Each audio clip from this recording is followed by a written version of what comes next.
Yung may 2 hours kang free time kasi naglalaro sila. Tapos sabi, maglakad-lakad ka muna. Dapat kasi ako yung isasama sa loob ng playground. Pero sabi ko, kayo na lang sir. Para ano, banding yung mag-ano. Yung pala magbablog lang. Hindi kasi para banding din naman nila. Kami, madami kaming banding ng alaga ko. Araw-araw kami magkasama, araw-araw kami naglalaro. Kaya yun, sabi ko, ngayon, day off mo naman. Banding nyo naman yan. So, nandito sila ngayon sa Chunmoon. Ayan, gustong-gusto yan ng alaga ko mga dinosaur na yan. Nandiyan sila sa loob. Sabi niya, maglakad-lakad ka kasi nasa dagat to guys. Ayun yung dagat doon. So, ayoko maglakad. Ang init. So, dito na lang tayo sa tabi. Antayin ko na lang silang lumabas. 2 oras din yan. Huwag mag-aksaya ng oras, syempre. So, ayun, mag-isip-isip ng mga eco-content para may upload sa inyo. Mga information about sa pag-a-apply and anything. Question down below and then gawin natin ang video. Wow! Super ganda ng lugar na to guys. Bagong bukas. Dito lang yan sa Chunmoon. Dito sa Hong Kong. Yung mga amo ko nagpunta dito. Tapos hindi na ako sumama sa loob. Kasi kasama naman na sila. Paano ko palalaruin yung bata, diba? Mahati yung attention niya. So sabi ko, banding nyo na lang yan. 2. Sabi ko sa amo ko, hindi na ako sama sa loob. Tsaka mahal din ang entrance ha. Tapos susunod-sunod lang naman ako sa kanila. So ayan, laro-laro sila dyan. Ang ganda, ano? Sa Pilipinas, mahal din yung ganito eh. Tapos sa mga mall lang yung kadalasan. Dito, nasa ano lang siya, nasa park. Pero may entrance din. Ayan, dami naglalaro din ng mga bata-bata. Dito ako sa loob at mainit. Tumambay. Maglakad-lakad daw ako. Sabi amo ko, oh, kami na nga lang sa loob. Papasok. Silang 2 magtatay. Sabi niya, maglakad-lakad ka dyan sa labas. Ayun, may dagat dun, oh. Tinatamad lang ako kasi mainit. Ang init-init, tingnan nyo naman, 2:00 ng hapon, matututong tayo dyan. So, ayun, nagstay na lang ako dito sa lilim, dito sa taas. Kita mo naman yung doon, oh. Kita mo yung mga paligid, kahit papaano. Kaya, stay na lang tayo dito. Update tayo, guys. This coming week pala, papagawa ulit kami ng bahay. So, abangan nyo yan. Yung pagpapalitada, ipapatapos natin yung labas ng bahay, guys. Hindi pa kasi tapos. So, palitada tayo. Tapos, after ng palitada, ang sunod naman natin is yung grills ng bintana na. Yun na yung next project natin. Kasi safety ng syempre yung mga nakatira sa loob ng bahay para may safety na. Kasi nakabukas lang yung isang bintana natin, yung kwarto sa master bedroom. Gawa ng pinaayos nga natin, di ba?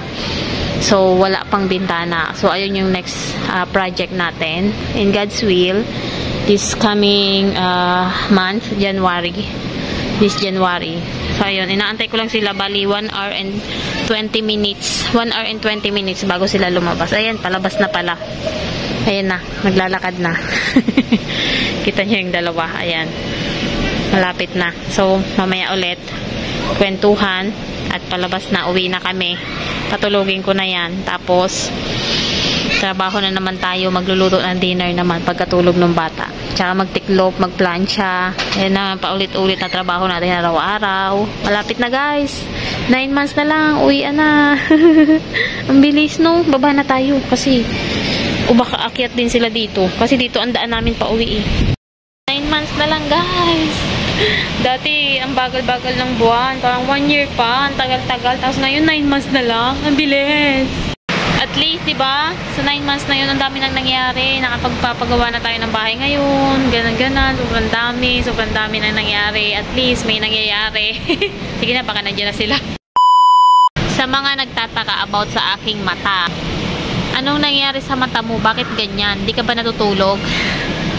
Sagutin na natin kasi dumadami na yung nagko-comment about sa mata ko. Dahil nga naman pag nagbablog ako, mukha ko lang yung nakikita nyo. Nakaganyan maigi.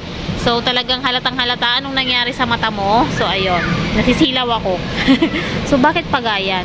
Hindi ako puyat, guys. Okay naman yung tulog ko. Pero hindi ko alam kung bakit ganyan ang mata ko. Malaki talaga yung eye bag ko.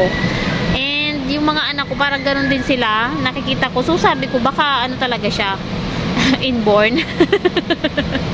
Kahit anong gawin ko, okay ang tulog ko 8 hours mahigit, nakakakumpleto ako ng tulog, pero ganun talaga, ewan ko ba, hindi naman siya sa pag-cellphone kasi matagal nang ganyan yung mata ko eh. So kayo, ano ba, may idea ba kayo para mawala yung ganyan na mata ko, namamaga, yung parang ang laki ng eye bag ba? Maraming nagtataka dun sa isa kong video kung bakit ako makikihati sa ticket papunta ng Japan ay sila naman yung magsasama sa amin doon. So ganito explanation ng amo ko, no, before nila ako napapayag. Una, ayaw na nila akong payagan na umuwi ng Pilipinas. Yun yung choice ko sana. Kasi nga, gagastos rin naman ako, diba? Di, ibili ko na lang ng ticket pa uwi Pilipinas, same lang din naman. So, ang sabi ng amo ko, hindi na daw yun pwede kasi buntis yung amo ko, guys. So, kailangan talaga nila ako. And then, baka daw ako yung mabuntis pag umuwi ako Pilipinas. Or baka daw hindi na ako bumalik. So, ayun yung mga sinabi ni amo. Kaya, ganon. So, kaya naman ako makikihati sa ticket kasi daw sobrang mahal daw ng Holy Week. Yung mga ticket mahal daw. Pero free naman ako ng accommodation and food allowance. Bali, 10 days kami doon. So, umokay na lang din naman ako. Bali, 2,000 Hong Kong dollar. Every month, pakaltasan nila ako ng 500. For me, okay na din kasi para wala silang masyadong masabi in case na alam nyo na, hindi naman natin alam kung anong mangyayari na or wag ka nang, hindi ka na mag-renew or whatsoever. Pero okay naman sila. So, ayun, para wala na lang din masyadong maraming salita na sinama ka namin sa ganito, sinama ka namin sa ganyan. Yung unang Japan namin, libre ako, guys. Pumunta kami ng Nagasaki. So, lahat libre. Pero ngayon, pupunta kami ng Tokyo. Syempre, capital yun ng Japan. Talagang maraming tourist spot and mahal talaga yung lahat. So, ayun, sabi nila, kung okay lang daw na magbibigay ako ng 2,000 para sa ticket, Hong Kong dollar. So, umokay na lang din ako. Experience na rin, guys, para makapunta tayo ng Tokyo, Japan. Kung sarili ko lang, hindi ako makakapunta dun sigurado kasi alam nyo naman kung gaano kamahal yan. Kailangan pa ng visa, everything. Yung bayad mo sa hotel, yung mga pagkain mo doon, 10 days pa. So, okay na rin. Umokay na rin ako. Kauwi na tayo, kaya magluto na tayo ng pang-dinner. So, ito chicken wing yung aking lulutuin. Ako na palang nagde-decide dito kung anong makakainin nila. Kaya ang hirap-hirap. Ikaw mamamalingke, ikaw pa magde-decide kung anong lulutuin. Kaya ang lagi kong kasama ay si YouTube. So, ayan ang mga panglagay. Mamarinate muna natin yan ng asukal soy sauce. At saka yung isa, wine yata yun dito sa Hong Kong, guys. Tapos meron ding dark soy sauce. Tapos asukal. Ayan, mamarinate mo siya ng mas matagal, mas masarap para manuot yung mga lasa niya. Tapos, mag-prepare na rin kayo nung bawang, luya, sibuyas. Ayan, iwan nyo lang yan ng ganyan. Tapos, yung dahon pala ng sibuyas. Saka itong asukal na parang tubo, asukal ng tubo. Parang sa atin, ano bang tawag, minatamis na bao. Tapos yun, igisa nyo lang yung mga sangkap na luya, dahon, tsaka yung bawang. And then, ilalagay nyo na dan yung manok, piprito nyo ba? Hanggang mag-golden brown lang siya ng konti. Tapos, hindi ko na napakita, guys. Lalagyan nyo na ng soy sauce ulit. Tapos, asukal. Lalagay nyo na yung bar na asukal tubig. 1 cup. Tapos, takpan nyo. Pakuluan nyo lang ng 10 minutes. And then, hayaan nyo ulit. Huwag nyo bubuksan ng 10 minutes ulit para maluto yung manok. Yun lang. Para siyang matutuyo siya maiki. Parang glazed chicken. Ang sarap niya, guys. Matamis-tamis. Walang asin yan, guys, kasi may toyo naman. Nakabalik na ba lahat ng mga OFW? Nakabalik na abroad? Okay na? Masayang Pinas, diba? Ang saya-saya, kasama mo yung pamilya mo. Magkano naman ang naubos mo? Lahat ba ng naipon mo naubos? Oh, balik na ulit ng abroad. Yung iba mga nakabalik na eh. Mag-ipon na ulit. Malayo-layo pa ulit ang December, ang Pasko para umuwi. Nag-iipon lang sa abroad para pang bakasyon sa Pilipinas. True na true. Diba? May natira ba sa'yo? Ang saya-saya, diba? Sarap umuwi sa Pilipinas.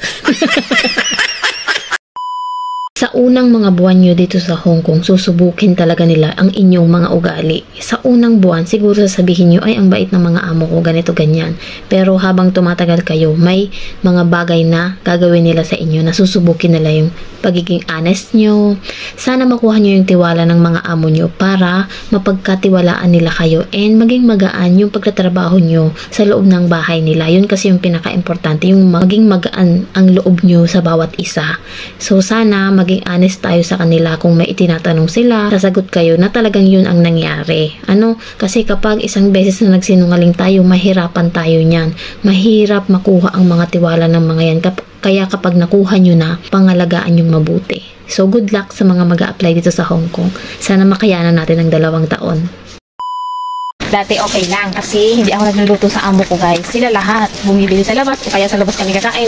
Tapos nitong mga ilang buwan na ako, tinuturuan na nila ako kung paano magluto, ano yung mga ginagamit na pampalasa. Tapos nung mga 6 months na ako, pinapaluto na nila ako. Ayun na, ako na lang mag-isa. Tapos ngayon, 1 year na ako, guys. Ako na nagluluto. Ako pa mag-iisip kung ano ipapakain ko sa kanila. Ako na lahat. Ay, nakaka-stress. Yung araw-araw mag-iisip ka, anong papakain mo sa umaga, sa tanghali, sa gabi. Ikaw din mamamalingki. Diyos ko, Tapos minsan ayaw naman nila nung niluto mo. Wala kayong magagawa eh. Gusto nyo ako paglutuin eh. Yung minsan gusto mong sumagot sa amo mo dahil mali naman yung mga sinasabi nila sa'yo. Pero iniisip mo pa lang kung ano yung English ng mga yon. Tumitigil na yung bubig mo. Huwag na lang sumagot. Okay na lang, sorry. Kaysa mag-explain ka pa. Hahaba lang, tapos mauubusan ka pa ng English. Ano nga bang English nun? Pwede bang Tagalog sumagot? Ang dami mong nasa utak na gustong isagot, hindi mo ma-explain ng maayos. Ay, nako, kunya nga naman.